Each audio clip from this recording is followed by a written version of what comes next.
Wuzu Ghusal Namazgi samlappa masala khara. Wuzu de faraz marini. Ahan badaw. Laibaki samkhongdagi khadang makha fauba amasung. Na macha amadagi na macha ama fauba mai ta thokba. Ani subada khut animak khuning fauba cham thokba. Ahum subada koki saruk mari thokpagi ama masa tauba.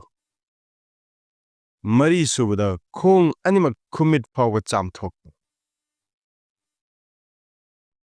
Wuzu de sunnat tarama thoine. Ahan bada wuzu gi niyat tauba. Ani subada ahan bada bismillah sonba. Ahum subada khut animak khuzim fauba hamba. Mari subada chinteng thokba khaunau fauba. Manga subada miswak tauba. Taruk subada naton luno fauba teng thokba.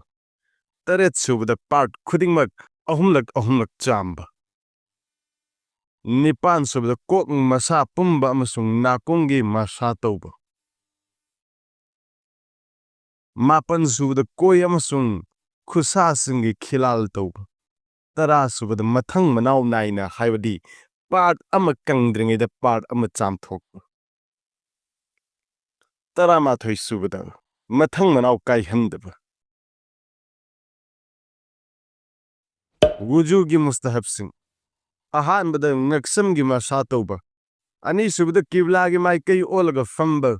Ahum subada kalima sahadat sonba. Mari subada takla nalaga chamba. Manga subada yet thangba nakaldagi hauba. Taruk subada wujugi ariambay sing leplaga thakpa. Taret subada wujuda atopa mi amadagi mateng laudaba. Wujuda makru ohenba potlamsing. Ahan bada. Amang basing daba mafumda wuju tauba. Ani subada yet ki khutna naton sengdopra. Ahum subada wuju tauringi manungda dunya gi wari sanaba. Mari subada sunnat ki matungina wuju taudaba. Manga subada ising hena season naba. Taruk subada ising bu hakchang gi parta kana chai sanba. Wuju kai hanba potlamsing. Ahan badaw. Mang amasung tunggi lambi animaktagi kariguma pot am hek thoki ba haibadi. Ti yung fambi maji wadi nungsit asina chingba. Ani subadaw. Hakchangi mafum amadagi I natraga nai thoglaglaga mafamdagi chiam thakraba. Ahum subadaw khabom thamna oba natraga khazik kayarag hanna oba punsallaklaga khabom thanbagi chang faraba. Mari subada ngarga tumba. Manga subada gyan manglurba. Taruk subada ruku sajda yauba namaz singda. Kanna fak no thokraba. Kaanaba. Namaz manungda tumbana wuju kai hande. Toigumasung nupine sajda manungda tumlabadi wuju kai gane. Ghusal gi bayan. Haijara kadoriba potlamsing asina ghusal wajib oihale. Madudi ahan bada tumlingi natraga hauringi daw. Nungai baga loinana fambi thokiba. Ani subadaw. Nupigi thagi khongkap loi salakba. Ahum subadaw. Nupigi angang pokro matungda lakba lepkiba. Ghusal gi farasing. Ghusal da faraz ahumni. Ahan bada chin tengba. Ani subada naton tengba. Ahum subadaw, hakchang pumba ising haithaba. Tukhong amata nanthok handaba. Khangzan gadaba. Karigumba kaubadagi natraga khangna ghusal da chin tengba natraga naton tengba natraga hakchangi manungdagi. Karigumba mafum amadaw. Tukhong amagi chang hundok lamlaba. Wat huraba adu oirabadi mahaki ghusal oide. Ghusal gi sunnat. Ghusal da potlam manga sunnat ni. Ahan badaw. Amang ba pakliba mafumadu cham thokba amasung istinja tauba. Ani subada hakchang sengdokpagi niyat tauba.